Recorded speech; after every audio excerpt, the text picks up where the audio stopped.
¿Explicás, por favor, qué es multiplicar? No lo entiendo. Multiplicar es una forma rápida de sumar el mismo número varias veces.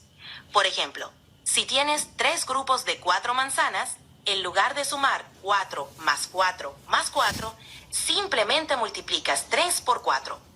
Así que 3 veces por 4, Para, no, eso es la multiplicación. ok, no lo entendí. Explícamelo de otra forma porque la verdad que así no lo entendí. Imagina que tienes un montón de caramelos.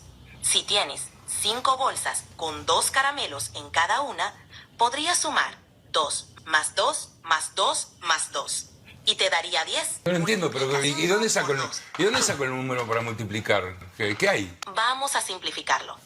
Está bien, entiendo. A lo que voy es, nunca se va a cansar, siempre me va a dar mejores respuestas y puede estar así todo el día. Esto se lo podemos poner a un robot. ¿Cuál es la diferencia que haya una señora o un señor, no, con alguien que es totalmente empático, que va viendo y le va diciendo, no, esto no se hace? ¿Qué pasa si le decimos que esto mismo para chicos? ¿Me podés explicar lo que me decías recién de sumar, pero como si fueras una bruja en un cuento de hadas? Mi querido aprendiz de las artes oscuras, imagina que tienes 5... Gracias. Eso es lo que... Hola, lo dejamos a él para que nos comente un poco y para que halague a Mario, y también tiene una presentación además de eso. Después la idea igual es abrir un poco, no solo hacerle preguntas, sino también poder intercambiar con estas cuestiones de, che, llegó la IA, me quedo sin trabajo, ¿qué va a pasar con eso? Porque es una de las cosas que me parece que más aparecen cuando empezamos a hablar de inteligencia artificial en la educación. Bueno, buenas tardes. Como decía acá el compañero, mi nombre es Pablo Martínez López. Así. Mi nombre es Pablo Martínez López, pero todo el mundo me dice Fidel desde hace muchísimos años, así que son bienvenidos a decirme Fidel, tratarme de vos, sin cargos ni títulos formales ni nada raro. La idea de mi presencia hoy acá es porque estoy trabajando en la Fundación Sadowski, además de yo soy profesor en la Universidad de Quilmes, pero además trabajo en la Fundación Sadowski, y hace un tiempo decidimos abordar el tema de la inteligencia artificial desde un punto de vista de plantear preguntas que nos permitiesen explicar algunas cuestiones que están pasando con la inteligencia artificial, y una de esas cuestiones es el tema de la educación, la inteligencia artificial y la educación o el uso de la inteligencia artificial en el aula, ¿no? Pero yo voy a tratar de abrir un poco más el panorama, muestro las preguntas y en todo caso después nos focalizamos en el aspecto del aula. Bien, trabajamos en diversas áreas como por ejemplo generar material didáctico, generar cursos de formación, asesorar a distintos organismos, en particular ministerios de provincias, al respecto de la confección de currículas y de cómo incorporar la computación en el aula de distintas formas, según los requerimientos y necesidades de cada provincia. Bueno, hicimos una propuesta curricular el año pasado que está circulando también con todos los contenidos que creemos deben estar en el aula. Bien, y bueno, y un montón de temas más. Hay una colección de manuales para usar en el aula. Bueno, eso lo pueden ver también en la página de program.ar. Pero vamos al punto acá importante, que es la inteligencia artificial. Hasta hace un tiempo, la inteligencia artificial no era una cosa muy relevante en nuestras vidas, o por lo menos a nadie le movía demasiado el amperímetro, pero eso cambió hace un par de años, o un año a lo sumo, con la llegada de lo que se llaman los LLM, los modelos de lenguaje masivos.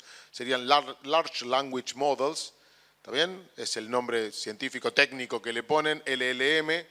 Son modelos de lenguaje masivos, ¿por qué? Porque pueden interpretar y generar texto en lenguaje natural que parece generado por un humano. El más conocido de estos es ChatGPT, no es el único, pero es el que se popularizó más rápido y es el que generó esta movida ahora de que todo el mundo está fascinado con la inteligencia artificial y tenemos las frases de los tecnófilos que aman la tecnología y que dicen que va a reemplazar a los humanos. Bueno, no sé, no puedo hacer futurología y no puedo decir si en el futuro eso pueda llegar a ser cierto, pero hoy no. Ese es el resumen de lo que yo les puedo contar. ¿Está bien? Y voy a tratar de explicar un poco por qué pensamos esto. Bueno, hay un montón de soluciones, de mucha expectativa, como les estoy diciendo, ¿no? Bueno, entonces nosotros largamos con estas preguntas. No las voy a trabajar todas porque es largo, pueden leer el artículo, pero me interesa concentrarme en un par que es el tema de qué es la inteligencia artificial y cuándo surgió, eso lo voy a decir muy rápido, pero sobre todo cómo se construyen las aplicaciones hechas con inteligencia artificial, básicamente para entender cómo funcionan y darnos cuenta de que la tecnofilia en realidad es mera proyección de deseos y no una realidad concreta. ¿Está bien? Hay otros aspectos como los costos involucrados en la generación de un modelo de estos y en el uso de un modelo de estos, son costos altísimos. Y bueno, un par más de cosas sobre si... las otras no las voy a saltear. Y en las últimas estamos hablando sobre la 9 y la 10 en particular, tratan sobre el tema que nos interesa, que es la educación. En particular, en la pregunta 9, nosotros trabajamos con el área de enseñar computación, aprender a programar, porque ahora dicen, no hay que aprender a programar más porque le pedís un algoritmo a ChatGPT y te construye el código, y entonces, ¿para qué voy a aprender a programar? Y la 10 es sobre lo que a ustedes les interesa más que el resto, que es qué hacemos en el aula, ¿no? ¿Cómo trabajamos ahora que tenemos ChatGPT o qué podemos hacer con eso? Entonces, un poquito rápido sobre la inteligencia artificial. Es un área de conocimiento de las ciencias de la computación, no es nada que nos resulte novedoso a los científicos de la computación, pero su foco está en desarrollar sistemas y programas que se comportan o que simulan el comportamiento humano. Entonces, ese es el punto fundamental. Y trabaja con técnicas que no son las técnicas usuales en programación. Uno en programación normalmente analiza un dominio, modela ese dominio y captura las operaciones del dominio en código. Esa es la forma más tradicional de programación. Y acá estamos haciendo algo que es radicalmente distinto, que es tomamos un montón de datos y las reglas del modelo se construyen solas, entre comillas. ¿Está bien? O sea, el famoso algoritmo es un código que lo que hace es analizar datos, ahora lo vamos a analizar mejor, pero básicamente se analiza datos y se construye el modelo en forma automática. Hay dos tipos de inteligencia artificial, esto es otra cosa que está muy confusa, que es que la gente dice inteligencia artificial y enseguida piensa en Terminator, no sé, también Skynet dominando el mundo, las guerras con los robots, que los robots nos van a dominar, etcétera, etcétera. Bueno, de esto no se trata. La inteligencia artificial general es lo que intenta generar conciencia artificial, o sea, generar realmente una construcción artificial, un código que se comporte como un humano y que tenga conciencia. De eso prácticamente no hubo ningún avance en los últimos 50 años, con lo cual seguimos en pañales, no hay nada, no tenemos conciencia artificial de ni cerca, a pesar de que algunas personas técnicas suelen decir que sí. Hay un caso muy famoso de un empleado de Google que se convenció de que el modelo de inteligencia artificial de Google era consciente y entonces empezó a defender los derechos de este coso para que lo liberaran. Y Google básicamente lo despidió y le dijo, flaco, estás perdiendo el tiempo, tómatela, porque no. ¿Está bien? De vuelta, no sabemos si en el futuro no se pueda, pero hoy, con los modelos que tenemos, no. Y nosotros nos estamos focalizando en lo que se llama IA específica, que lo que hace es concentrarse en problemas muy específicos y buscar resolverlos, como les decía, sin deducir las reglas del negocio, sino... o sea, sin analizar y producir nosotros como programadores las reglas del negocio, sino que sea un modelo automático que analice el negocio y determine cómo funciona, sin la intervención humana, o con una intervención humana que ahora vamos a ver dónde está. Entonces, eso es lo que estamos trabajando. La inteligencia artificial no es nueva, la propuesta original es de 1956, y lo que sucedió durante toda la historia de la computación es que tiene pequeños veranitos, donde hay un auge importante, donde surge un montón de tecnología nueva y uno dice, esta vez sí, vamos a tener conciencia artificial, y después se produce un invierno donde pasan 10, 15, 20 años donde no hay nada y no se mueve la aguja, ¿está bien? Eso no sabemos si cambió, porque ahora estamos en un verano importante de la inteligencia artificial, pero no sabemos si eso se va a mantener. Hay algunas evidencias de que esto va a producir algún cambio importante que va a mantener, pero después no sabemos si eso no llega a un techo y hasta que llegamos a un nuevo descubrimiento no pase un montón de años más. ¿Está bien? Pero digo, no es una cosa nueva. Entonces la pregunta es, ¿y por qué ahora entonces? ¿Qué pasó para que esto salga así? ¿Dónde está? Bueno, no, lo voy a poner acá, lo voy a dejar ahí. Lo que pasó fueron tres cosas, básicamente. Dos cosas fundamentales. Una es, bueno, sí, tres en realidad, pero una ya existía de antes. La más importante de todas, o dos de las más importantes, que son las que realmente tienen peso ahora, una es la disponibilidad de datos enorme que existe a partir del uso de Internet, de la masificación de Internet, algo que fue buscado porque estaba la gente que trabajaba en esto desde hace años, necesitaba datos, y entonces lo que hicieron fue, por ejemplo, la gente de Google nos pone a disposición un montón de herramientas que nos permiten utilizar software muy barato y muy fácil, o sea, barato. Nosotros no pagamos nada o no pagábamos nada por usar Gmail o por usar elementos en la nube o por usar Facebook ahora hablando de otra compañía. Y lo que estamos haciendo es suministrarle información masiva a Google y a Facebook y a todas las empresas gigantes, donde capturan nuestros datos y se quedan con todo lo que nosotros hacemos en Internet, y esos datos los usan para construir estos modelos. Entonces, de golpe hay millones de datos disponibles que antes no existían y están centralizados en servidores específicos que esta gente maneja.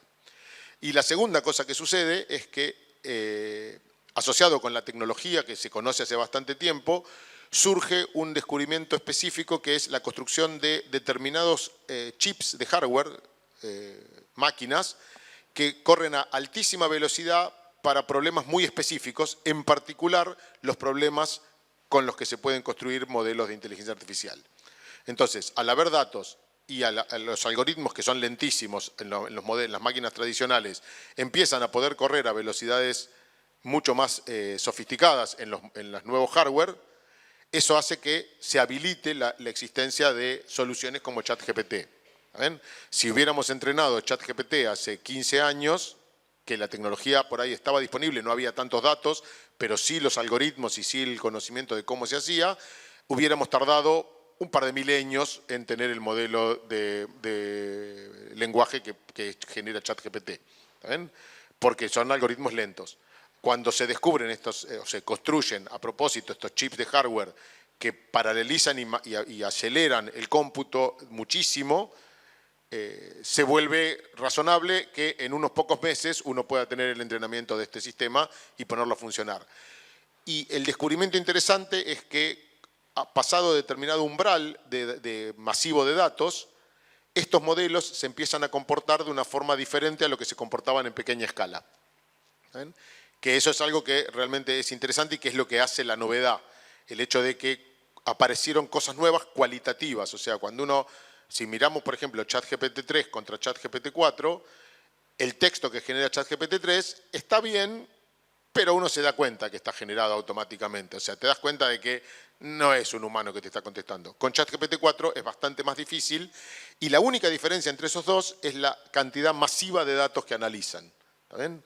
Hablamos de miles de millones de datos. ¿Sí? Billones, deberíamos decir. Ahora, entonces, ¿cómo funcionan las aplicaciones de este tipo específico de modelos de lenguaje, o incluso también los modelos que generan imágenes? También hoy no es la única aplicación la de modelos de lenguaje, también podemos generar imágenes, podemos generar música, podemos pedirle páginas web, podemos pedirle código. O sea, hay distintos modelos, cada uno entrenado para algo específico. ¿Saben? Pero todos tienen una base común. Lo que hacen es tomar una colección enorme de datos del determinado dominio. Por ejemplo, toman un montón de textos, de conversaciones y de literatura y de lo que sea que haya sido escrito por personas, y analizan de una forma sistemática la frecuencia de aparición de las palabras y la relación entre esas palabras. Y entonces, básicamente, el funcionamiento de ChatGPT lo que hace es decir, si yo tengo todas estas palabras en una oración, ¿cuál es la probabilidad de que la próxima sea cuál? Y entonces agarra todo el diccionario y a todo el diccionario le asigna una probabilidad y dice, esta palabra tiene una probabilidad de 0.001, esta tiene una probabilidad de 0.02, etcétera, y alguna tiene una probabilidad de 0.8, de 80%, de 65%, o sea, números grandes, y las ordena por probabilidad y dice, bueno, de las 5 primeras, elijo una de esas y esa es la que genero como oración. Y repite. Ahora agarra las 6 palabras, las 5 que tenía, más la que generó, y lo vuelve a hacer. Calcula cuál es la probabilidad de la que siga, y así. Y al analizar millones de datos y hacer esa análisis estadístico de cómo generan las palabras que genera el texto son muy creíbles de que fueron generadas por alguien y no por una máquina. ¿Está bien? Pero básicamente es una cosa probabilística. Entonces, ¿qué pasa? No hay raciocinio, no hay pensamiento, es solamente una cuestión estadística. En el video de Pergolini recién veíamos que él le dice, explícame mejor porque no entiendo, y la máquina le dice, bueno, si vos tenés 5 bolsas de caramelos, ¿está bien? Con 2 caramelos en cada bolsa, haces 2 más 2 más 2 más 2 y te da 10. Había 4 2. Y Pergolini ni se percató y no dijo, che, me está cagando. ¿Por qué? Y bueno, porque probablemente la probabilidad del siguiente más 2 había bajado un poquito, o por una cuestión de que no elige la más probable, sino que elige alguna de las más probables, no eligió el siguiente más 2 y siguió de largo. Y podría haber habido 6 más 2 en lugar de 4 o de 5. O sea, no está pensando en relacionar el número 5 con la cantidad de veces que va a poner el más 2, ni con el resultado final, y eso está súper demostrado. ¿Saben? Es lo que se conoce con el nombre de alucinación en la jerga técnica, que es cuando el sistema genera información que parece verídica, pero no tiene ninguna relación con la realidad. Básicamente está alucinando. ¿Está bien? Y entonces el hecho de que sea un modelo probabilístico hace que uno piense que está hablando, interactuando con alguien que entiende, y esa persona, ese sistema no entiende. Y entonces, a la respuesta de si puede reemplazar a un maestro, la respuesta para mí es hoy no, por lo menos no ChatGPT. ¿Está bien? ¿Por qué? Porque lo único que hace es generar cadenas probables que tienen la apariencia de ser razonables, pero que no tienen absolutamente ningún contraste contra la realidad desde ningún punto de vista, solo una cuestión probabilística. Entonces, sí, por supuesto, si le preguntás de multiplicar y analizó un montón de textos que hablan de multiplicar, lo más probable es que la probabilidad de que las palabras que relacionen con la multiplicación estén más altas y por eso las oraciones tienen sentido. Pero de ahí a que eso tenga una forma razonable o que adopte una conciencia detrás o un propósito, no hay propósito, no está orientando al alumno a algo específico, solo construye oraciones probables. ¿Está bien? Y entonces es un punto crucial para tener en cuenta de por qué no hay que usar estos algoritmos para cualquier cosa, ¿está bien? Estos sistemas. Yo prefiero no hablar de algoritmo, prefiero hablar de sistemas o de programas, ¿está bien? Porque algoritmo es una frase un poco más difusa y bastante confusa, lo que aprendí de mis colegas pedagogos, un significante vacío, ¿está bien? Porque no estamos diciendo nada específico cuando decimos algoritmo. O sea, se usa, pero no es algo específico. Yo prefiero hablar de sistemas. Bueno, entonces, ChatGPT, yo escribo una pregunta, toma mis palabras y me da la probabilidad de la siguiente y así itera hasta que construye una oración plausible, vuelve a hacer una pregunta, toma todo el texto anterior y vuelve a repetir, etcétera, etcétera. ¿Está bien? Lo importante es que también, bueno, esta es una pregunta, no, esta no me voy a detener demasiado. El costo de generar estos sistemas es muy, muy alto.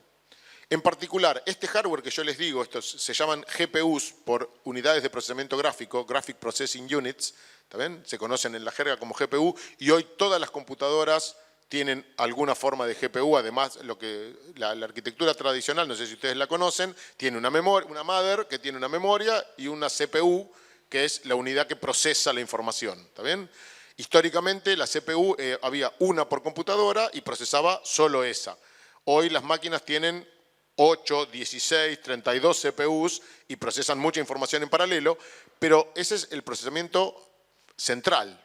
Además, las computadoras modernas tienen una o más GPUs, ¿está bien?, que tienen un montón de procesadores pequeños que lo único que hacen es multiplicar matrices. ¿Está bien? Y vos decís, ¿qué tiene que ver la multiplicación de matrices con todo esto? Bueno, los modelos del lenguaje y los modelos de inteligencia artificial se expresan como grandes matrices de números y todas las operaciones de deducción, de análisis, etcétera, se hacen a través de multiplicación de matrices. Y en realidad no surgieron para hacer inteligencia artificial estos chips, surgieron para hacer video, juegos de video. ¿Ven? Buscando la idea de hacer juegos de video en 3D, los famosos first person shooter, que dicen ahora los chicos juegan esto de donde van y son una persona que camina en un mundo tridimensional con una escopeta matando gente, horrible desde el punto de vista didáctico y social y todo lo que quieras, también cero colaboración ahí. Pero tratando de hacer eso, básicamente lo que hay que hacer es hacer un montón de cálculos para saber qué mostrar en la pantalla y eso se hace como multiplicación de matrices. Y alguien dijo, ¿y si usamos esto para hacer la inteligencia artificial? Y especializaron la GPU para eso. Con lo cual, hoy todas nuestras computadoras tienen alguno de estos chips. Pero las que hacen inteligencia artificial tienen muchísimos más GPUs, ¿ven? Pero estas GPUs, las que se usan para inteligencia artificial, son caras. Y utilizan componentes muy raros como lo que dicen ahí, selenio, cobalto, litio, y cosas que son muy raras de encontrar como minerales y que su extracción produce contaminación ambiental. ¿Está bien? Ahora estamos en Argentina discutiendo sobre la entrega de nuestro litio por 2 mangos, o nada, ni siquiera por 2 mangos, ojalá fuera por plata. De regalo le estamos dando el litio, ¿está bien?, solamente por cholulismo a gente que va a venir con la inteligencia artificial. Básicamente la misma vieja historia, se van a llevar la materia prima, nos van a dar la tecnología construida y nosotros vamos a consumir como ovejitas que lo único que hacen es comer el pastito que le ponen delante. O sea, horrible. Desde el punto de vista soberanía, cero. Pero no es el único. Además, una vez que tengo el chip construido, con todo el costo de generación de materiales que eso tiene, ese chip tiene una vida útil que en algún momento se descarta y ese material contamina o no hay políticas de reciclado, pero además lo tengo que poner a ejecutar y eso lleva electricidad. ¿Saben? Un modelo de ChatGPT llevó algo así como 25.000 de estas GPUs y cada una cuesta entre 10.000 y 15.000 dólares. O sea que ustedes imaginan que si nosotros tenemos que adquirir para hacer un modelo de estos nosotros, necesitamos tener unos cuantos millones de dólares para poder empezar a pensar. Una vez que tenemos eso, hay que tener toda la infraestructura montada, un lugar adecuado, con refrigeración adecuada, etcétera, etcétera, y ponerlo a ejecutar y ponerle corriente. El consumo, bueno, yo les decía que la inteligencia artificial, los sistemas tienen una etapa de entrenamiento donde analizan estos datos y calculan una serie de parámetros internos que son los que van a determinar cómo funciona el modelo. Y después tiene una etapa donde se utiliza ese modelo, donde uno le plantea preguntas y lo que hace es generar respuestas. Bueno, las preguntas, como yo les decía, es un texto y a partir de ese texto se generan nuevos textos, palabra por palabra, ¿también? O las imágenes se generan bloques de píxel por bloques de píxel, la música lo mismo, por pequeños partes de sonido, etcétera. Pero entonces hay una fase de entrenamiento y una fase de uso, como pueden ver. En la fase de entrenamiento, un modelo como ChatGPT usó 50.000 megawatts. Eso es el consumo de 15.000 familias argentinas en un año. O sea que nosotros tenemos que sacarle a 15.000 familias la electricidad para poder entrenar un modelo de ChatGPT, que además lleva varios meses de entrenamiento y hay que tener los datos disponibles. Bueno, como les decía, toda la infraestructura. Una vez que tenemos el modelo funcionando, lo ponemos en servicio, en el uso, y el consumo actual de ChatGPT es 564 megawatts al día. ¿Ven? En un año eso es lo mismo que el consumo de 60.000 familias argentinas.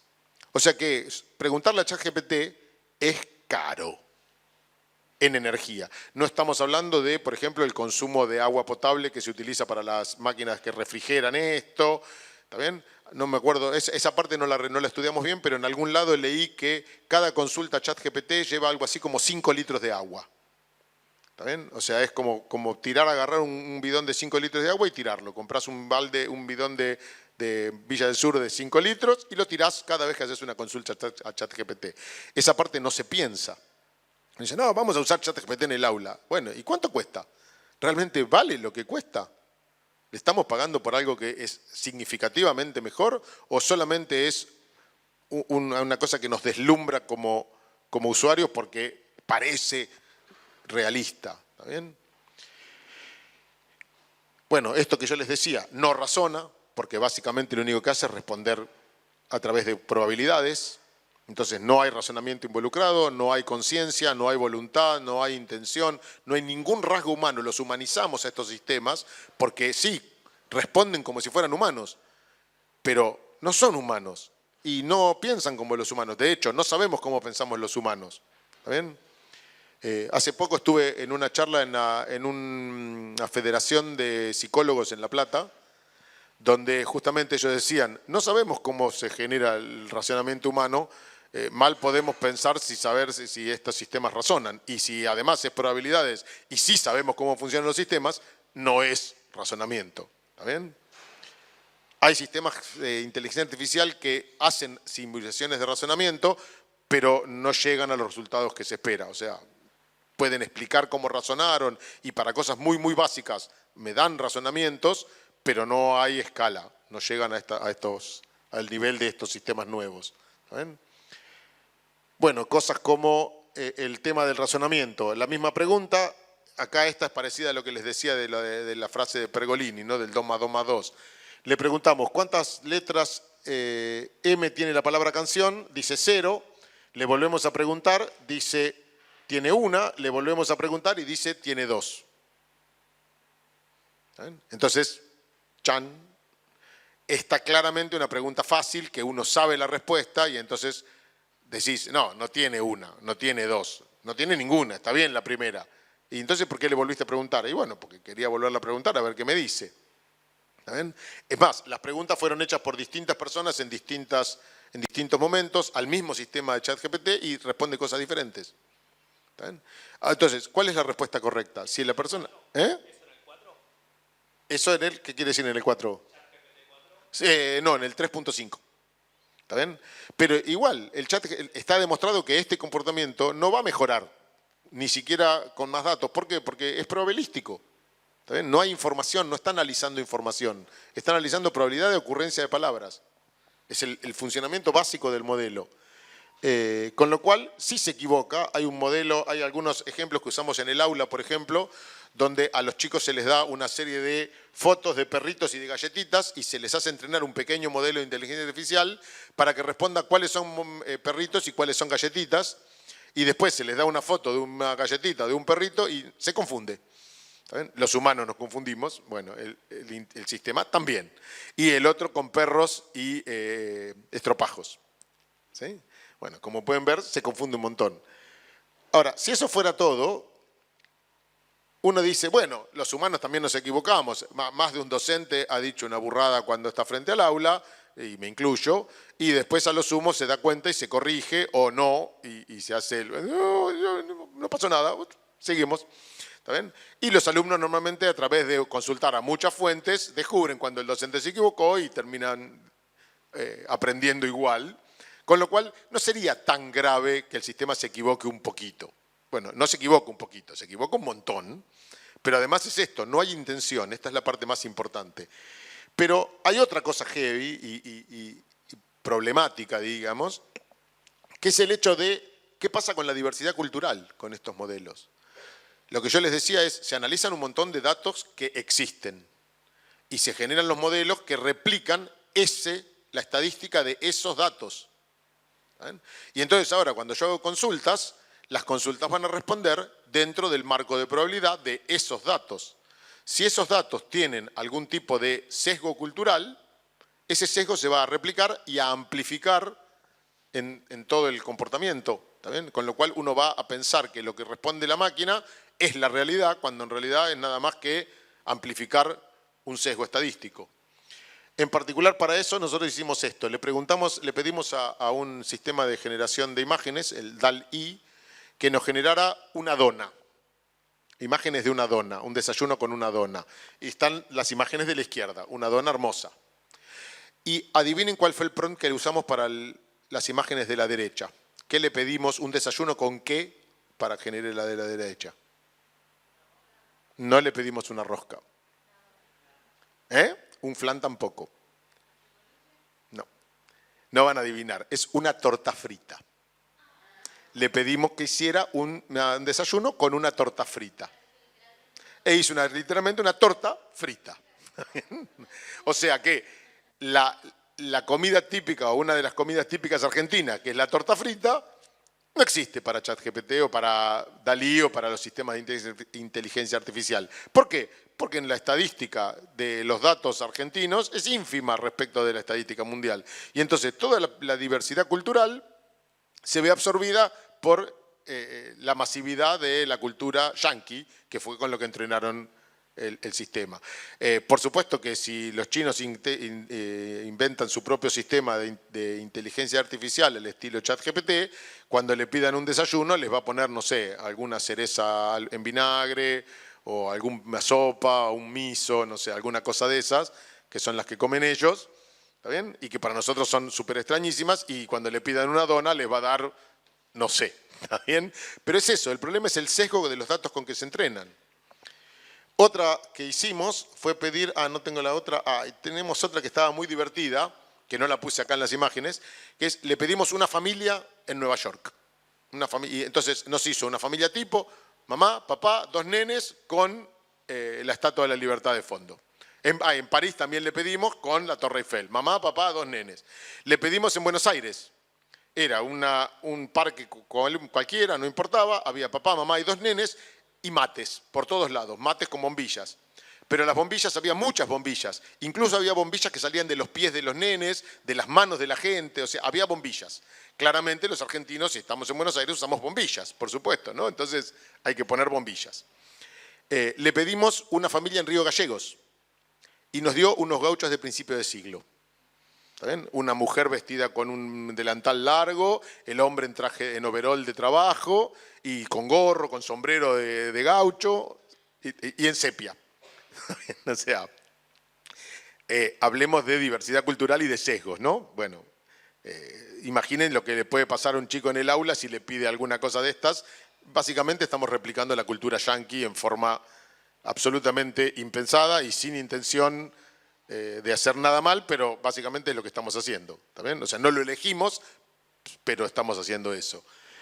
Y entonces voy a saltar la de programación, que a ustedes no les interesa, y vamos a la escuela, que es la que sí les interesaba. Y entonces es, ¿cómo tenemos que enfrentar esto en la escuela? ¿Qué tenemos que hacer?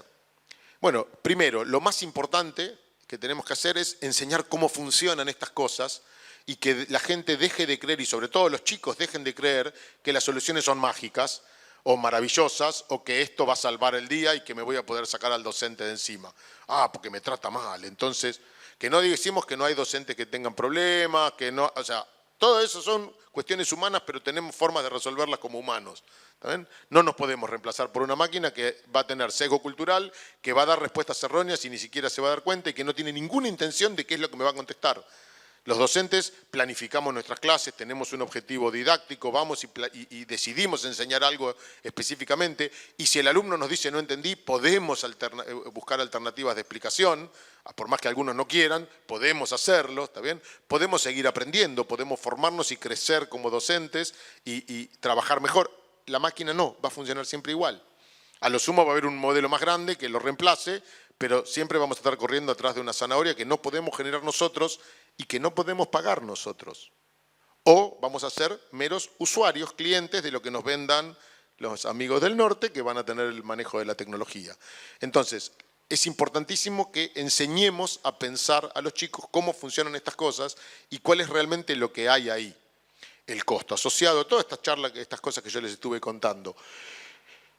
Sobre todo, ¿por qué? Porque es importante aprender o saber, nosotros también tenemos que aprenderlo, cuándo conviene usar una de estas soluciones y cuándo no. ¿Para qué quiero una solución? No, porque me salvo de trabajar 3 horas en escribir la solución que me pidió la maestra. Sí, pero lo importante, y eso estaba en la parte de programación, lo importante muchas veces cuando un docente, nosotros le pedimos a un estudiante, escribió un programa para resolver tal problema, lo que yo les digo a mis estudiantes es, no me importa un rábano la solución que me des. Si la solución funciona o no funciona, es un dato menor. ¿Está bien? Por supuesto que es mejor si funciona, pero no me sirve que funcione a cualquier costo. ¿Por qué? Porque lo importante no es la respuesta. De hecho, el programa que yo te estoy pidiendo no sirve para nada útil. ¿Para qué te lo pido generar entonces? Porque lo importante es el proceso que vos seguís, tus procesos mentales que vos seguís para construir ese programa. ¿Está bien? Y de la misma forma eso lo pueden replicar en la disciplina que ustedes enseñen y decir, cuando yo le pido al alumno que haga una cuenta matemática, no quiero que ya sé la respuesta, el famoso chiste de Mafalda donde Felipe le dice, yo creo que la maestra cuando me hace la pregunta ya sabe la respuesta. Y Mafalda le dice, y obvio, ¿qué no entendiste? Y yo contestándole con mi maldito tonito paternal, dice, ¿está bien? Bueno, está claro que el docente sabe. ¿Para qué te hace la pregunta? Para que pienses cómo construir esa respuesta. Si vos la respuesta la obtenés hecha, no ganaste nada, básicamente no aprendiste. Y entonces el usar estas herramientas para generar soluciones no es interesante ni útil en un contexto de aprendizaje. Pero sí nos puede servir a los docentes para aliviar algún poco de trabajo organizativo, qué sé yo, generar o redactarme un examen, yo le tiro los ejercicios y me redacta el examen de una forma más o menos que después tengo que corregir. O sea, hay un par de cosas que uno puede hacer con el uso de ChatGPT en el aula, pero no para los estudiantes, no sirve para que aprendan. Esto que decía Pergolini está lo más alejado de la realidad posible al respecto. Porque, sí, le explica de la forma que quiera, sí, pero primero, que no es algo construido a propósito. No está pensando que te va a enseñar. Solo construye palabras probables. Se equivoca. Manda un 2 más 2 más 2 más 2 cuando tendrían que ser 5. Y si el pibe no tiene herramientas, piensa que eso está bien. Le puede decir 10 como le puede decir otro número. ¿Está bien? Porque para preguntas simples, obvio que va a responder porque hay mucha documentación y hay mucha probabilidad de que esa sea la respuesta. Pero para preguntas mucho más sutiles, y si estamos, ni hablemos, si estamos hablando de cuestiones como historia, filosofía, no sé, cualquier cosa que requiera una cuestión de opinión, literatura. Bueno, ¿cuál es la opinión que va a emitir? No hay una opinión. Está comprobado, por ejemplo, que si uno le hace una pregunta política o de opinión respecto de un texto literario, de cierta manera va a responder una cosa. Y si cambia las palabras y utiliza otras palabras, responde exactamente lo contrario. ¿Está bien? Entonces uno puede, según cómo le pregunta, sesgar la respuesta. Entonces yo le estoy preguntando, no, el gobierno tendría que cobrar más impuestos. Y según las palabras que usé o cómo lo pregunté, me va a decir sí o me va a decir no. ¿Está bien? O me va a dar una lista. Hay algunos temas específicos donde, además, las personas que entrenan estos sistemas, que diseñan estos modelos y que les suministran los datos, les hacen una etapa posterior de ajuste para que no dé ciertas respuestas. ¿Está bien? Por ejemplo, una de las cosas que nosotros probamos es preguntarle por algo antivacunas o terraplanista. Bueno, eso está todo en ChatGPT, por lo menos ya no existe. Vos le preguntás y le tratás de afirmar que la Tierra es plana y te va a decir no. Te va a decir no, las cosas científicas. Bueno, ¿pero por qué? Porque alguien se sentó a decirle a ChatGPT todas las cosas de terraplanismo no van. ¿Está bien? Y las removieron antes o después. En realidad se hace después del entrenamiento.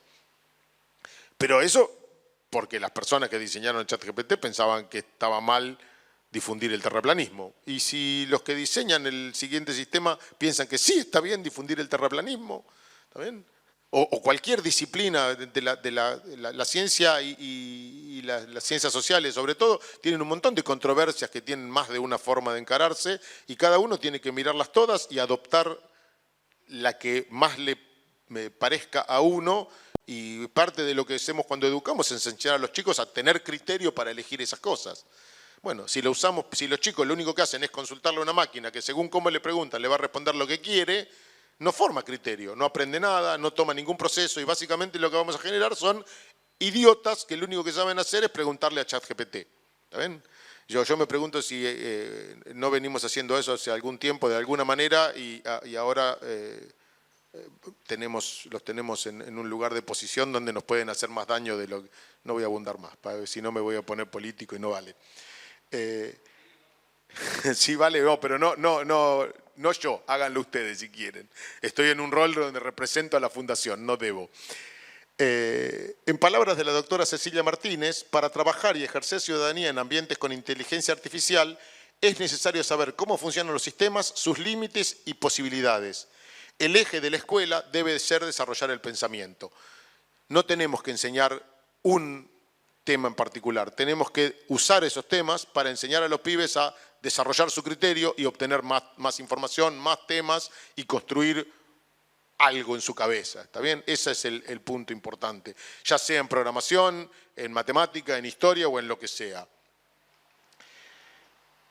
básicamente, entonces, lo más importante para nosotros es contextualizar las respuestas. No podemos sacar la respuesta de contexto y decir, esta respuesta está bien, no está mal. Hay que ponerlas en contexto. Fue generada por una IA y analizarla y después evaluar la pertinencia de su uso. Una de las cosas que nosotros decimos en el artículo, pero que sostenemos muy fuerte también, es que no está mal usar IA si la persona que usa IA es un experto que lo único que está haciendo es simplificar su trabajo.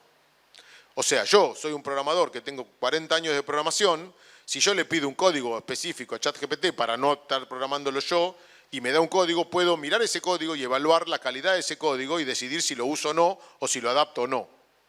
Ahora, si un chico que no tiene idea de cómo programar le pide un código a ChatGPT, no sabe si lo que le ofreció ChatGPT es un código razonable o no.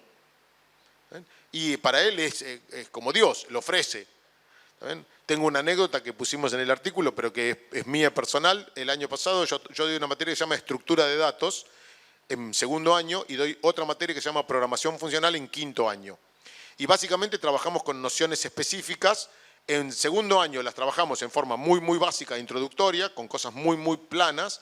Y en quinto año vemos cosas muy sofisticadas donde se automatizan un montón de esas cosas. En segundo año, tercera, cuarta semana de clase, dimos un problema y viene un alumno con una solución que los alumnos de quinto tienen dificultad de construir cuando están terminando la materia. Entonces le digo a este estudiante, ¿y esta solución de dónde la sacaste? Se me ocurrió. Ah, ¿se te ocurrió? Mira vos. ¿Y me la podés explicar? No. ¿Pero por qué? ¿No la entendés? No, no la entiendo. ¿Y cómo se te ocurrió? No sé, me inspiré, se me ocurrió. O sea, fue incapaz de admitir que había usado un sistema de inteligencia artificial para generar la solución, lo cual era obvio porque era imposible que esta persona generase esa solución. Les repito, mis alumnos de quinto, cuando están terminando la materia, tienen dificultades para generar esa solución y esta solución era impecable, ¿bien?, de un alumno que no sabía resolver una forma básica. Y le dije, bueno, hagamos un trato.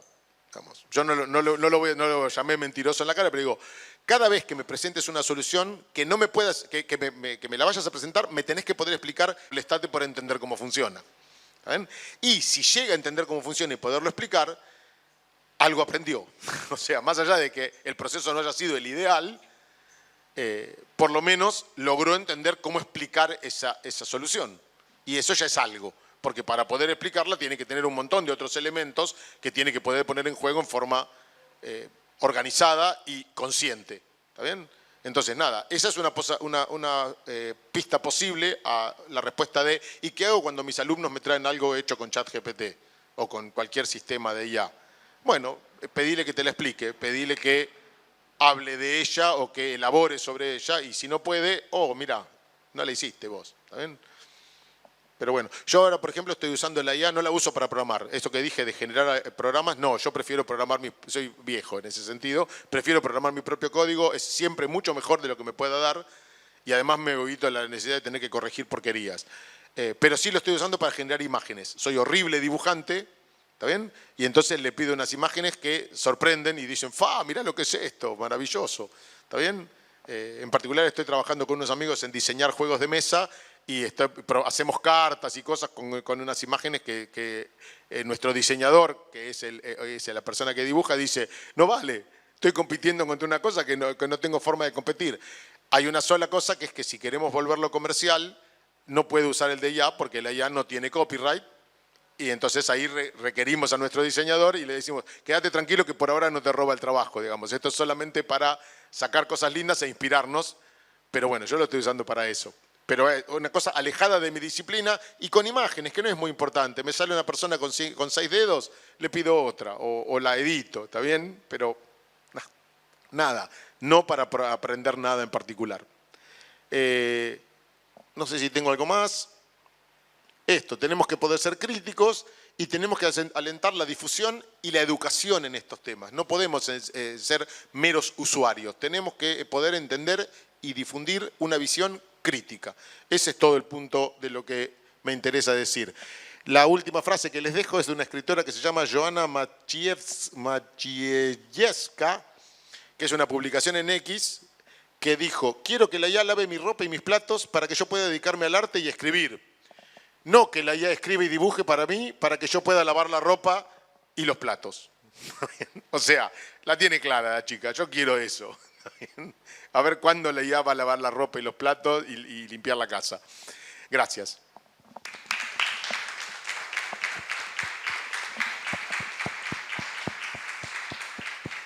Qué bueno que vamos a conservar nuestro trabajo finalmente. Sacó la duda porque yo por lo menos vine acá con esa pregunta, por eso el video.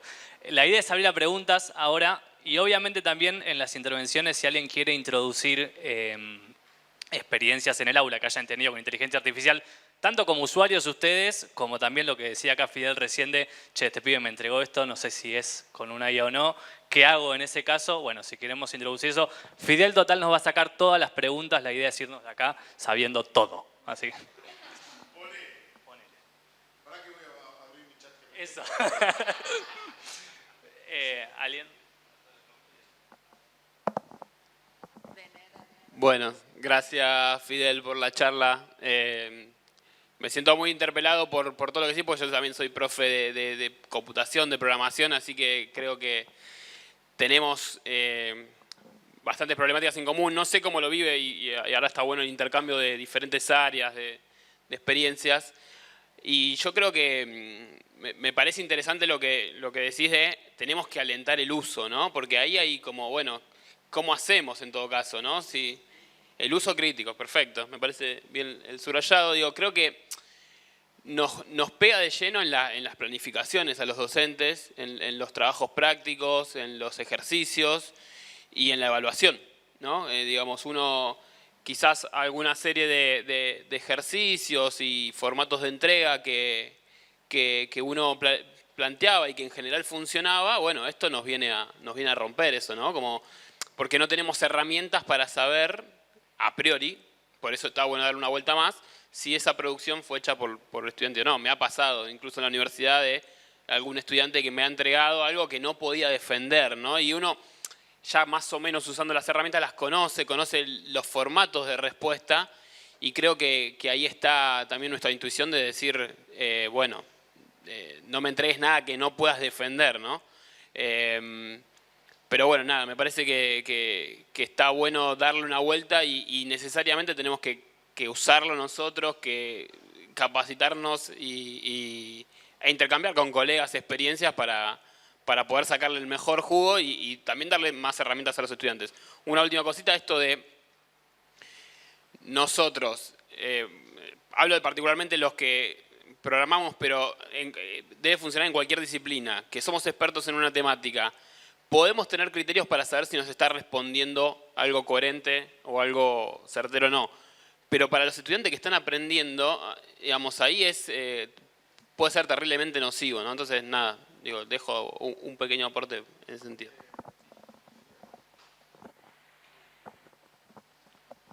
Me hiciste acordar algo interesante. Es, por ejemplo, en mis materias, las evaluaciones que yo tomo son escritas y les digo una regla, la única regla importante es, son a libro abierto en general en la universidad, yo las tomo a libro abierto, pero les digo, no pueden usar ningún dispositivo electrónico. A la persona que veo con un dispositivo electrónico en la mano o prendido o cualquier cosa, le saco la hoja, lo desapruebo y le inicio un sumario por copia y lo hago expulsar de la universidad. Es una amenaza que funciona lo suficientemente bien como para que no prendan ni un celular. ¿Está bien? No sé cómo lo pueden hacer en la escuela, eso es otra cuestión, no me queda claro. Pero básicamente yo les hago evaluación escrita. Y entonces, una cosa que sabiendo ellos que tienen una evaluación escrita, durante el año, usar ChatGPT les roba posibilidades, porque sí, tienen las respuestas, pero cuando llegan al momento de escribirlas no tienen ChatGPT. Y entonces, si no entrenaron, saben que van a fallar. ¿Está bien?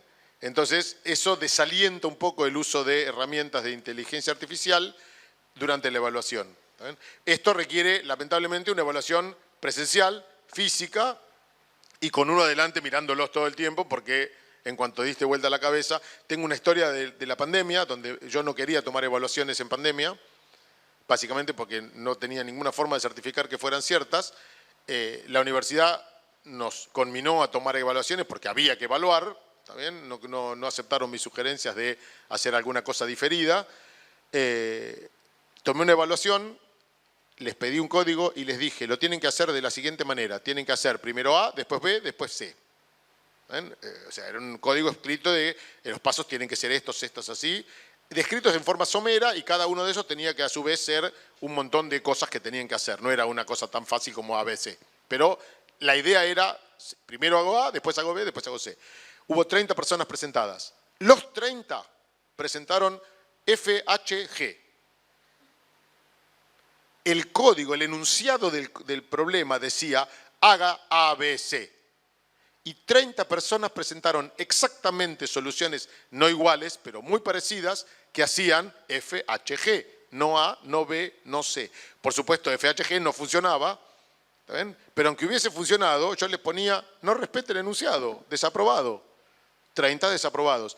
La pregunta que yo les dejo para que ustedes vean cómo pueden responder, pero para mí es obvia.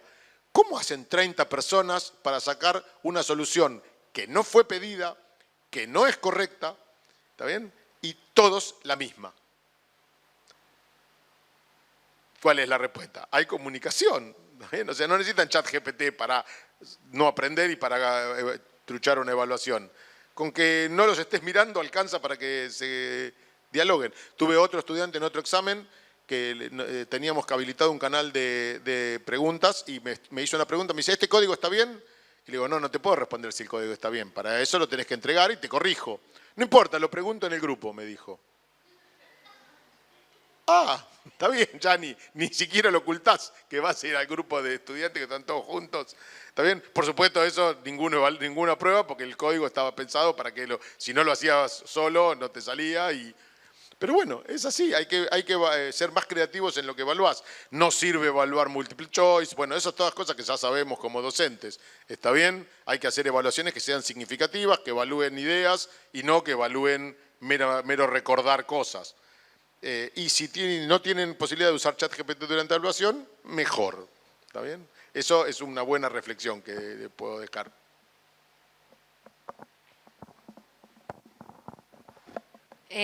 Bueno, gracias por estar. Pensaba algo que decía una de las primeras placas en relación a la mirada ética, creo que decía, o una perspectiva ética, y cómo atraviesa la escuela en todas sus dimensiones. Nosotros estamos justo con una situación, no voy a nombrar a la institución para no exponer a los protagonistas, pero en donde un equipo directivo hizo un código de convivencia para el nivel superior de la institución que está siendo cuestionado por la comunidad y estamos acompañando a la comunidad por reglamentar cosas que no están buenas, como los mensajes de WhatsApp y cosas. Y en ese código se incorporan cosas que nosotros, mirándolo acá con la experiencia de otras instituciones, no entendíamos a qué hacía referencia, como por ejemplo, no se habla de que las autoridades van a emitir un dictamen sobre la situación, que van a recurrir al equipo de abogados y actuar de oficio, y le dimos vueltas, y nunca se nos ocurrió, hasta como después de un mes, que quizás había sido hecho con inteligencia artificial y por eso no respondía a la realidad de las instituciones que no actúan de oficio, que no emiten dictamen, que no tienen equipo de abogados. Y no. Bueno, sí, lo peor es que lo validaron. Bueno, claro, y ahí le pedimos ayuda a Juan a ver si había alguna forma de detectar si había sido hecho con inteligencia artificial. Y en el detector que nos pasó salía 70% humano, nada, no sé qué quiere decir ese 30%, pero bueno, más allá de la experiencia en particular, esto, ¿no? Pensaba como esto del uso crítico y en algún punto como trabajadores de la educación, también un uso responsable de eso en lo que tiene que ver no solo con la tarea en el aula, sino con todo lo que hace a nuestra tarea docente y militante también adentro de las escuelas.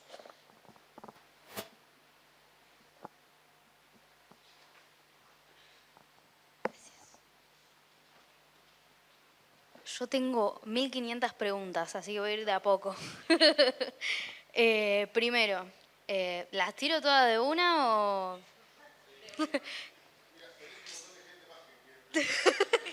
Bueno, un poquito, sí, cortito.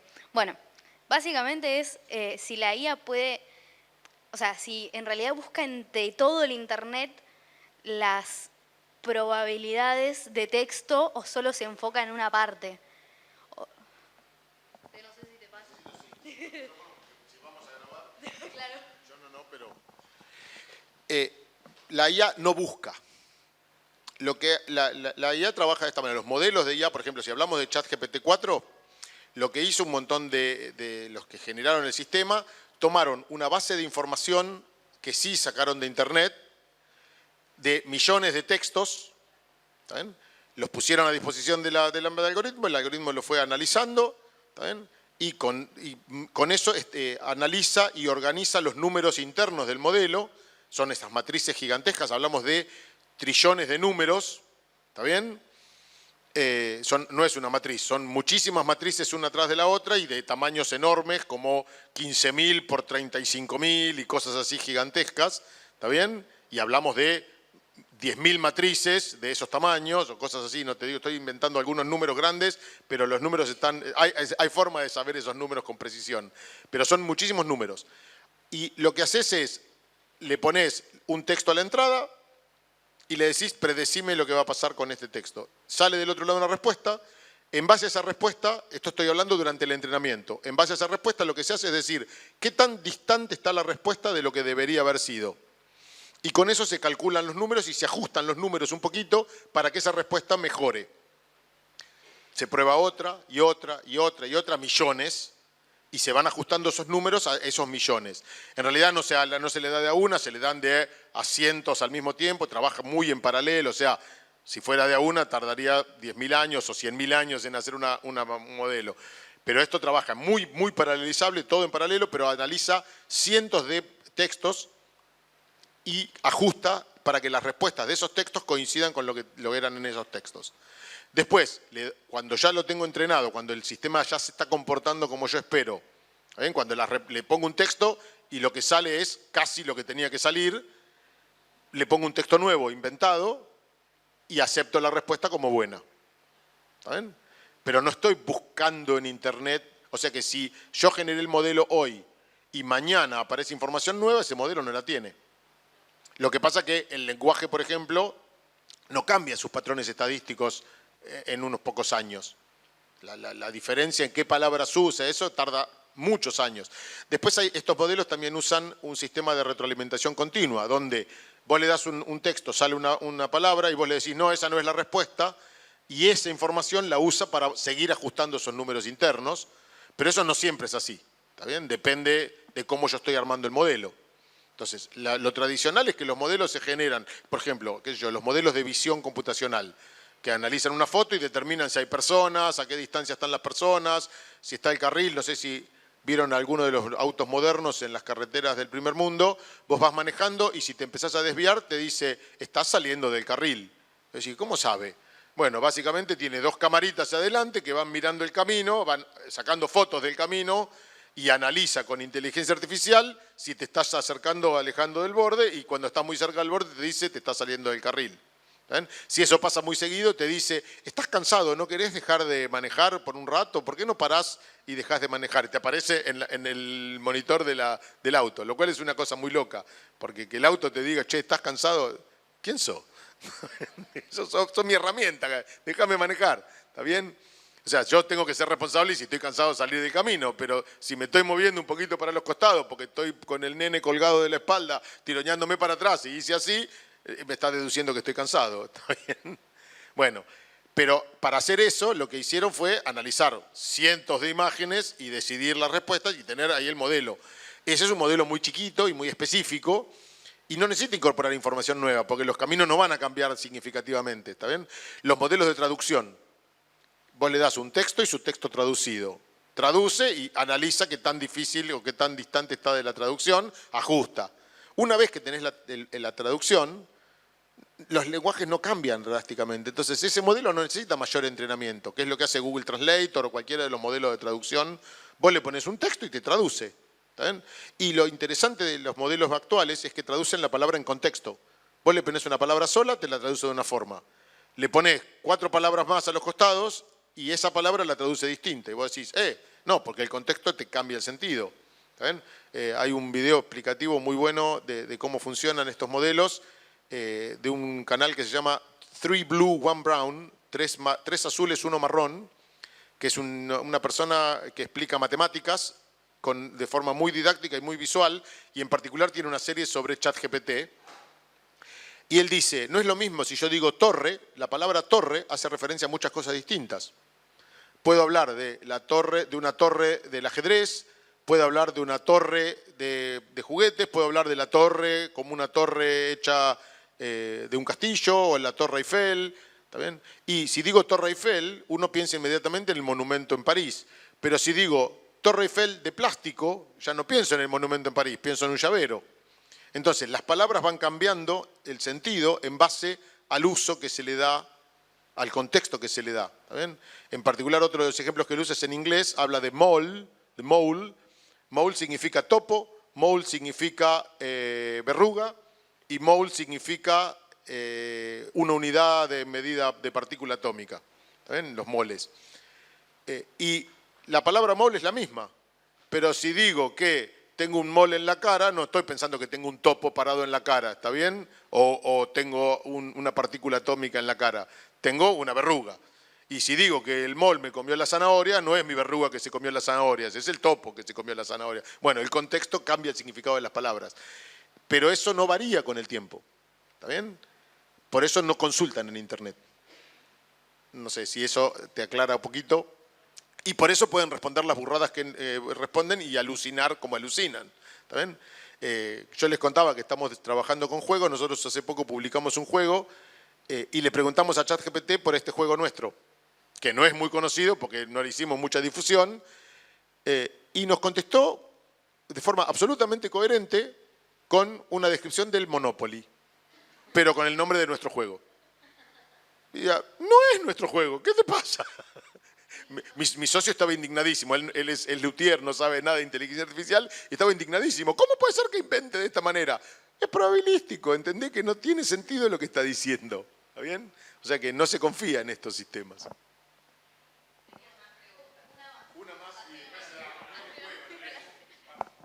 Un par más. Otra era, ¿vieron cuando, no sé, en algún trabajo, facultad, secundaria, primaria, lo que sea, te piden que hagas un ensayo, que digas tu opinión? Yo el año pasado lo hacía, tiré la respuesta, la pregunta a ChatGPT y qué sé yo lo mandaba. O sea, ya en sexto año no tenía ganas de hacer un texto. ¿Está mal? Sí, obvio. Pero nada, por eso entiendo a los chicos que lo hacen ahora, que está súper mal y yo se los digo todo el tiempo, que incluso yo lo leía muchas veces, lo que me tiraba ChatGPT, y no se entendía.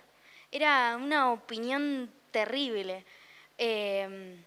No terrible porque capaz, no sé, es terraplanista, no, ni siquiera, es porque está mal hecha.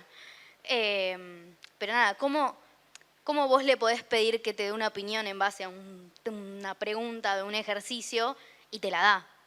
O por ejemplo, a ver, un segundo, o cuando le pedís que te haga un multiple choice, te da la respuesta del multiple choice. O sea, ni idea. Probabilidades. Básicamente los textos que escribimos los humanos siguen patrones estadísticos muy, muy específicos. Las imágenes que vemos los humanos siguen patrones específicos. Las caras tienen patrones estadísticos, los cuadros de cada artista tienen patrones específicos. Entonces yo digo, generame un cuadro como si fueras Van Gogh. Y va a generarme una imagen con el estilo de Van Gogh porque analizó los cuadros de Van Gogh y entiende cuál es el modelo estadístico de Van Gogh. Con un multiple choice analizó muchísimo y sabe cuál es la respuesta esperada en un montón de cosas de multiple choice. Pero de ahí a que las respuestas sean buenas o inteligentes o interesantes. Sí, ¿está bien? Básicamente tu pregunta es ¿qué se puede hacer? No, y genera con lo que genera porque es probabilidades. Y sobre el hecho de presentar trabajos de ChatGPT como si fueran tuyos, no te sientas tan mal, porque hay una historia de un artículo científico en una revista científica que fue enviado por científicos que están trabajando de publicar sus ideas, en el cual una de las oraciones decía: no puedo generar esta imagen porque soy un modelo de inteligencia artificial. O sea, le dijeron escribime el artículo, mandaron el artículo sin leerlo y una de las frases era no puedo generar la imagen que me pedís. Y la copiaron y la pegaron así como estaba. O sea, ay mamita, ¿está bien? Y se supone que gente que vive de publicar sus ideas. O sea, que un estudiante te quiere engañar, vos tenés que descubrirlo y tenés que enseñarle que está mal, pero no está publicando un artículo científico en una revista, digamos, ¿no? Es importante. La ciencia se está yendo al caño también, sí.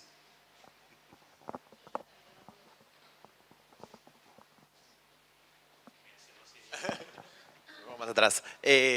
No, yo me quedé pensando en algo que decías antes con el uso de información delicada, que las primeras veces que empecé a probar, como todos, digo, tratando de como encontrarle la beta o el error, una de las preguntas que le hice es, bueno, ¿cuántos fueron los desaparecidos en Argentina? Y es verdad que según como le das la respuesta, la pregunta, son distintas las respuestas que te da. Te dice de 5.000, 7.000, hasta 30.000 o más. Razonar, entonces lo que se está formando es gente que sabe cosas, que ni siquiera sabe esas cosas si son verdad o no, digamos, ¿no? Como para revisar y revalorar el rol de la docencia también.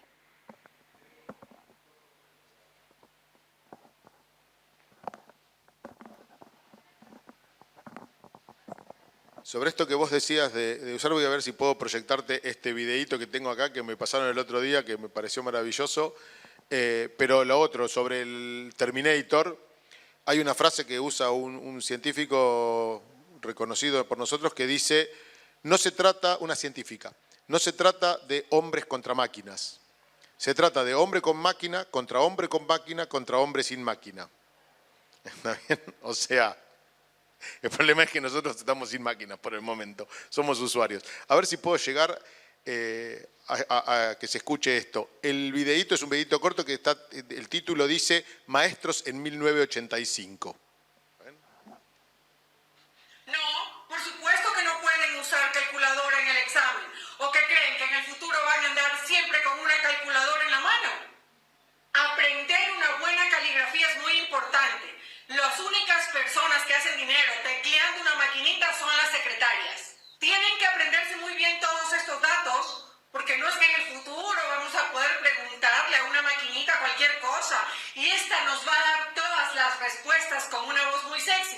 No, ojo con esa ortografía. No es que nadie va a inventar una manera de que las faltas ortográficas se autocorrijan automáticamente.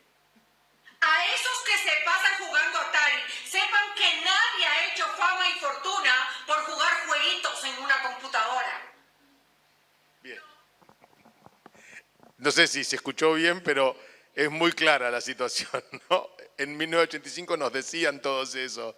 Vamos, yo estaba en quinto año y si no aprendías ortografía no existías. Y ahora yo tengo buena ortografía porque aprendí de esa manera, pero muchas veces me corrige. Y si escribo en otros idiomas, seguro me corrige la computadora. O sea que hay que ver cómo usarla, nada más. ¿Nos va a cambiar el escenario? Totalmente. ¿Cómo? Pero sí sabe que no es inteligente. Eso es muy, muy, muy, muy importante. Bueno, primero, gracias por la charla, estuvo muy interesante. Yo me quedé con dos preguntas o reflexiones que iban un poquito más allá de ChatGPT o inteligencia artificial. Pensaba, vos mencionabas antes el tema de alguna manera, el imperialismo cultural y el desarrollo a partir del norte. Y yo me ponía a pensar cómo es la producción de conocimiento hoy en el siglo XXI, ¿no? Esa producción de conocimiento, qué herramientas las docentes vamos generando, creando de manera ingeniosa, de alguna forma, para saber que estamos en una sociedad de datos que fluyen y que nuestros estudiantes, nosotras mismas, también estamos atravesados por esos, y la velocidad de los avances tecnológicos, esos debates en torno a si sobre el final la producción de conocimiento, la forma de aprendizaje, sigue teniendo los mismos vínculos, las mismas relaciones que se pensaban en otro momento. Es decir, en qué momento se genera el momento creativo, la forma de aprendizaje, cuando nosotras vemos a nuestros estudiantes que están produciendo ideas y diciendo, sobre esto voy a operar sobre ChatGPT o sobre cualquier tipo de de desarrollo tecnológico en una sociedad que avanza de esa forma y con estudiantes nuestros o docentes pares más jóvenes que ya se han formado en una sociedad de datos. Ahí hay una serie de estructuras y de preguntas para hacernos con ChatGPT, pero la realidad es que si nosotras nos ponemos a pensar qué es lo que estamos viendo en nuestros estudiantes, quizás el estímulo para producir una idea o responder una pregunta no solamente es por ChatGPT, sino por la sociedad, el consumo y la forma en que está llevándonos a procesar y a discutir el tiempo que estamos viviendo hoy. Y en esto que vos mencionabas, que me parecía súper importante, digo, sí, esas bases de datos, la forma, la maquinaria, la guita, viene de los grandes centros capitalistas, etcétera. Pero no solamente viene con la inteligencia artificial, sino que hoy la producción cultural y en el modo en el que estamos está tremendamente atravesado por criterios transnacionales que ya de alguna manera erosionan las cuestiones más étnicas, culturales, etcétera. No es solamente ChatGPT, sino que hay muchas más cuestiones. Pero la pregunta, sobre todo, y con esto cierro, es si seguimos produciendo conocimiento en los humanos y en las escuelas de la misma forma que se generaba antes, como una idea con otra idea, que en un momento hace síntesis y ahí se produce el conocimiento significativo. Y si eso se vio modificado en tu experiencia, se vio modificado por esta sociedad de datos, sociedad de información y por estos avances de la tecnología. Interesante tu pregunta. Yo no te puedo contestar qué pasa en las escuelas porque no estoy en esa realidad cotidiana. Sí te puedo contestar qué pasa en la universidad. ¿Está bien? Y en la universidad acá y en la universidad con las que yo tengo contacto en varios países, porque trabajo con varios investigadores. La respuesta es la disponibilidad de datos lo que nos permite es ampliar la capacidad de tener mucha más información al toque y poder trabajar más rápido. Yo me acuerdo en los 90, por ejemplo, yo estaba en la Escuela Superior Latinoamericana de Informática, que era como un balseiro de la computación, que se cerró en los 90, y una de las cosas que teníamos era una biblioteca actualizada, donde llegaban las revistas al mes de haber sido publicadas, Y era ayer. O sea, teníamos información. Hoy, si no la tenés, se publica hoy, mañana la tengo, o esta tarde la tengo. O sea, voy, me la bajo y ya está, sigo leyendo. Entonces, tenemos la información mucho más disponible. Yo cuando estudié, la información era de hace 5 o 10 años. Los libros eran de hace 5 o 10 años y esperar a que viniera el nuevo, no te lo traían, no venía. ¿Está bien? ¿Qué te pensás? ¿Que lo van a traer en avión? Te decían, o que te lo van a traducir al mismo tiempo, te lo van a escribir en tu idioma. Sí, ahora sí. ¿Está bien?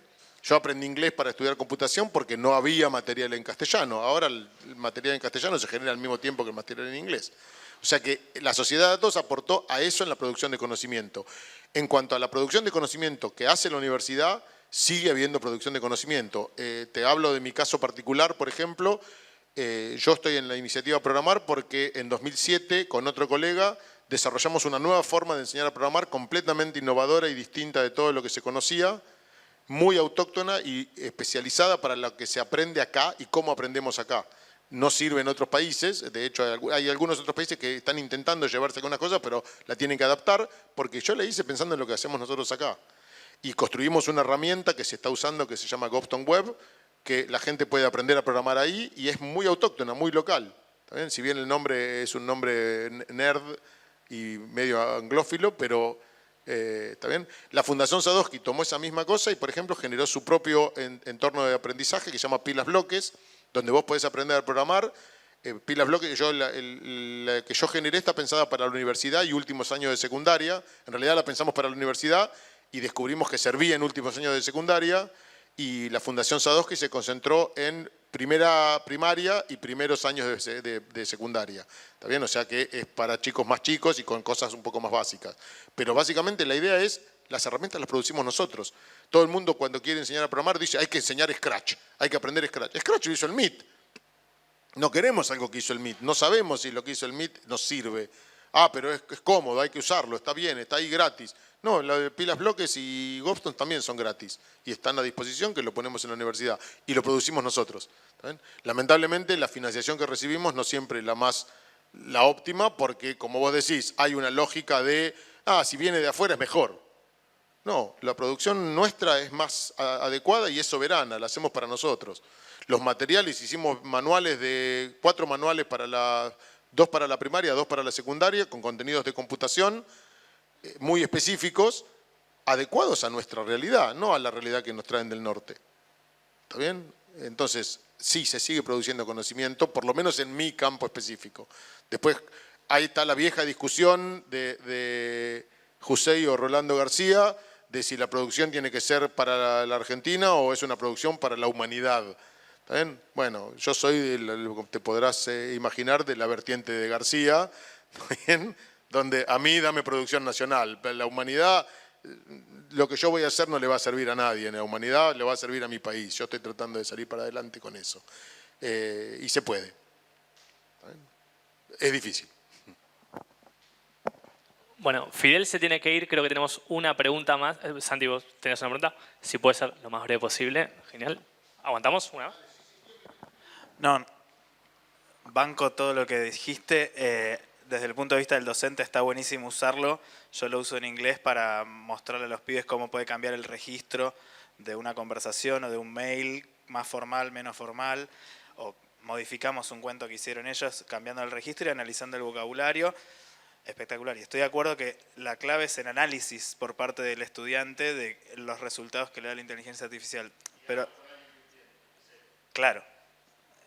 Pero recién se me generó la pregunta de, viste que cambió el diseño curricular de primaria y a la materia tecnología le agregaron conceptos de computación, no me acuerdo si es pensamiento computacional, como que me parece importantísimo que desde el sindicato se esté haciendo este tipo de charlas porque de otra manera es como que tanto como el chat GPT te describe, te narra, te dice lo que tenés que hacer, también a veces no estamos de acuerdo con lo que nos ofrecen. Yo que soy de inglés voy a capacitación de escuela de maestros y nos dicen, ay, pueden usar el ChatGPT para planificar una clase. Pero entonces es como que el ChatGPT busca planificaciones de clase y te sugiere algo similar, pero hiper genérico, que tal vez no se adapta a tu grupo de estudiantes. Obvio que lo podés retocar, pero me pareció súper insultante que los que transitamos los profesorados nos digan que tenemos que pedirle una inteligencia artificial norteamericana que nos planifique las clases, por más que yo la uso, hice algo,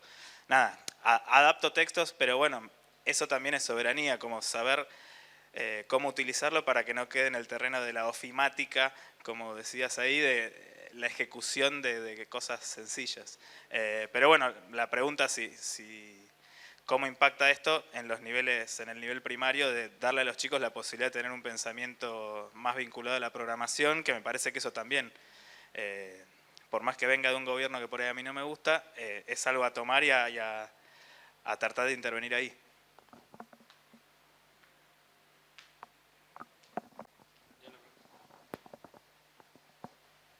Bueno, te aviso que dijiste otra palabra contra la que combatimos muchísimo en la Fundación Sadowski, en realidad dos palabras, otra, significante vacío, pensamiento computacional. No dice nada. ¿Saben? Cada usuario lo escucha y escucha cosas diferentes. Y es otra de estas cosas maravillosas de, va a resolver todo el pensamiento. Mentira. ¿Saben? Nosotros decimos enseñar ciencias de la computación. Las ciencias de la computación están bien delimitadas, se sabe lo que son, tienen áreas específicas, sabemos cómo aportan. ¿Está bien? Y justamente el trabajo que hicimos en Fundación en los últimos 3 años fue construir una propuesta curricular de cómo enseñar ciencias de la computación en el aula y evitamos el término pensamiento computacional justamente por eso, y lo explicamos, no decimos pensamiento computacional por esto. Y uno de los trabajos más duros que nos lleva cuando trabajamos con los espacios ministeriales de currícula, ¿está bien? Es que quieren que diga pensamiento computacional. ¿Por qué? Porque en los NAP de 2018 dice pensamiento computacional. Mi amor, los NAP de 2018 los construyó un gobierno que era absolutamente contrario a la educación y construidos por una sola persona que lo único que quería era publicar sus artículos. ¿Está bien? Que después cuando se fue ese gobierno se fue a trabajar a Uruguay y les contaminó el Ceibal en Uruguay. ¿Está bien? No la voy a nombrar. La podés buscar. Pero es la responsable de los NAP 2018. Son horribles. Yo no me graben esto, por favor. Esto sí, sácalo, porque no lo puedo decir. ¿Está bien? Pero no dice nada pensamiento computacional. ¿De qué me estás hablando? ¿Qué querés enseñar? ¿A programar? ¿Querés enseñar a razonar? ¿Qué contenidos estás enseñando? ¿Qué es pensamiento? ¿Hay un pensamiento matemático o enseñás matemáticas? ¿Hay un pensamiento literario o enseñás literatura? ¿Está bien? No hay un pensamiento computacional, hay computación. Ciencias de la computación, enseña eso. ¿Saben? Hay cuestiones que enseñamos de ciudadanía vinculada a la computación, lo que preguntaba el compañero de los datos, por ejemplo. Hay un montón de datos, pero vos tenés que saber que los datos, los algoritmos de generación de datos, los programas de los sistemas que generan datos y te ofrecen datos hoy, te encierran en una burbuja donde vos pusiste que estas cosas te gustan más, te va a mostrar más de eso. Se dio cuenta de que vos tenés cierto perfil ideológico, te va a mostrar cosas que son afines a tu perfil ideológico y nada que discrepe con vos. ¿Por qué? Porque si te muestra cosas que discrepan, vas a dejar de mirar y ellos quieren que sigas mirando. Entonces te van a mostrar cosas que te satisfacen.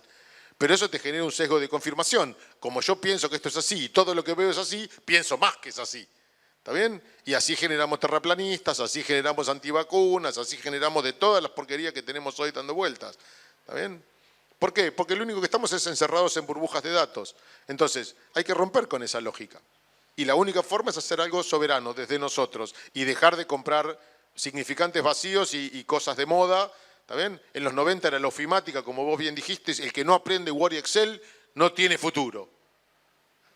No, y aparte con nombre y apellido de una empresa. Word y Excel no eran planillas de cálculo y editores de texto, era Word y Excel. Y sigue siendo hoy en muchos lugares. ¿Está bien? Y hoy es el que no aprende ChatGPT, a hacerle prompt a ChatGPT, está muerto. No, aprende qué es, aprende cómo se usa, aprende si tiene sentido, aprende cuánto cuesta. Eso es lo interesante. Y decidí si lo podés usar de alguna manera útil o no. Una de las barreras más importantes para el aprendizaje de esto son, dos de las barreras más importantes son, uno, los funcionarios que atrasan y dos, los docentes que atrasamos. ¿Bien? O sea, mantener lo que decía el compañero de usemos ChatGPT todos los días para entender los límites y aprendamos que no razona, tenemos que formarnos nosotros. Estos espacios, como decían, son importantes para eso, pero depende de cada uno. Si uno no viene, si uno no se trata de informar, si uno no crece en las tecnologías modernas, te pasan por arriba, ¿está bien? Hace unos años, un tiempo, tuvimos la discusión de voto electrónico. Tuvieron que ir compañeros, yo no fui, pero fueron compañeros míos, uno de la U, uno de La Plata, que fueron al Congreso a decir por qué el voto electrónico estaba mal. Incluso le hicieron una demostración trucha donde votaban y les decían qué había votado cada uno a partir del análisis de los votos impresos. Y vos lo mirabas y no te dabas cuenta cómo. Y los tipos habían codificado en 4 puntitos en una esquina qué había votado cada uno. ¿Está bien? O sea, y eso está grabado en el video que se hizo la demostración, Hernán Melgrati y Chaparro le hicieron no me acuerdo Chaparro cómo se llama, eso también bórralo, en el Congreso, ¿está bien? Está grabada, vos podés ver que hicieron la demostración. Y bueno, y así todo seguía habiendo gente que dice que hay que hacer voto electrónico. Es lo peor que puedes hacer el voto electrónico. Y así tenés un montón de modas. Se pone de moda algo, todo el mundo quiere pensamiento computacional. Ahora todo el mundo quiere inteligencia artificial. Y mañana todo el mundo va a querer, no sé, ¿está bien? La moda del momento. No hay que correr con la moda. Hay que estar convencido de lo que uno está haciendo y a seguir haciéndolo y hacerlo bien. Y sí hay que actualizarse para esquivar la moda, pero también para estar con las cosas más modernas, para no quedarte atrasado. Porque el pibe te viene y te dice, esto es del año del pedo, no lo vi. También, ¿para qué quiero yo esto? Y si no terminás como esa docente que te dije recién. No hay que aprender caligrafía porque si no nadie te va a corregir en el futuro. Sí, hay una máquina que te corrige, mira, en el bolsillo. Así que hay que estar atento.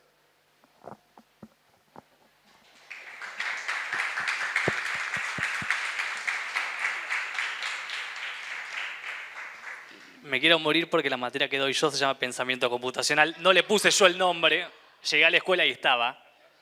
Uso pilas bloques, Gobstones, todo lo que dijiste, pero... Enseñé ciencias de la computación. Ok, bien. Ahí te cuento un secreto. A mí me dieron materias con nombres súper fantasiosos y siempre enseñé lo que yo quería que había que enseñar en esas materias. ¿Ven? Y el nombre era de fantasía. La secretaria académica me dijo, ¿y eso no lo pasa? estaba. ¿Cómo le decimos esto al ministerio? No le digas. Decirle que enseñamos lo que es la película. Bueno. Vos estás enseñando otra cosa, porque es lo que necesita un profesional y el ministerio quiere saber lo que dice, lo que está. Eso también borra. Todo eso se borra, ¿verdad? Bueno, si te parece, le vamos... Me tengo que ir porque me cierro. Por eso, te iba a dar la despedida para que te puedas ir y nosotros hacíamos el cierre, así tenés el... Bueno, muchísimas gracias por venir. Gracias a ustedes. Gracias, muchas gracias. A todos los saludos así, me voy pidiendo perdón porque me cierran el estacionamiento. Me quedo acá. este invitado a hacerlo. Yo paso la parte más burocrática de los próximos encuentros. Los que quedan son el 25, no, hoy es 25 de noviembre. El de hoy ya fue, ya pasó. El siguiente es el 6 de diciembre y el último es el 13 de diciembre que cerramos con Patis y todo eso acá. ¿No? No, 13. Mandamos esto al grupo, así que espero que esté bien. Estamos bien. El 13 de diciembre. Toda la información está en el grupo de WhatsApp. Para los que no están, se pueden incorporar. Si no vinieron al encuentro anterior, hay muchos que nos preguntan eso de, che, ¿puedo venir al siguiente? Obviamente pueden venir.